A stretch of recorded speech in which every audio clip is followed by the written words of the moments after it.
À la région Occitanie, on a souhaité avoir une approche un peu novatrice des questions de souveraineté, en non plus la théorisant, non plus en parlant politiquement, mais en l'incarnant dans nos actes. Parce qu'on s'est aperçu que la souveraineté, finalement, elle ne se décrétait pas, mais elle s'exposait à l'épreuve. C'est pour ça que l'on a fait ce marché. C'est pour ça qu'avec la Canut, on a sorti le premier marché souverain sur une suite collaborative pour les collectivités territoriales, et c'est à l'aune de ces éléments-là, c'est à l'aune de cette volonté-là que ça nous permet d'écrire un nouveau chapitre dans l'histoire du numérique en France. Alors modestement, humblement, on n'est qu'une région, mais l'important c'est qu'on soit quand même au début de quelque chose.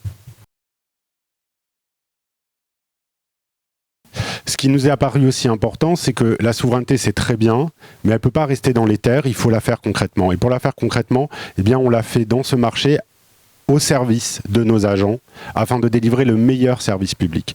Parce qu'on a de la chance en région Occitanie, on a une pyramide des fonctionnaires qui est très hétérogène, avec des profils très diversifiés, et il nous appartenait de trouver des solutions complètes pour permettre à tous les agents de se saisir des nouveaux outils. Et c'est ce que l'on fait dans ce marché, et c'est une vraie chance de pouvoir avoir une approche qui ne soit pas, entre guillemets, sur étagère, mais qui soit de la dentelle au service du service public.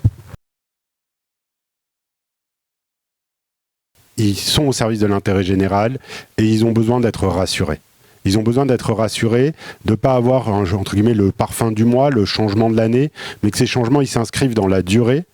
Et c'est pour ça qu'on a de la chance avec la DSI d'avoir beaucoup travaillé avec un certain nombre d'acteurs, à savoir qu'est-ce que serait finalement le métier de l'agent de demain, quel que soit le métier, quelle que soit la fonction de l'agent, et comment le numérique pouvait l'enrichir d'un point de vue souverain, et bien sûr au service du public.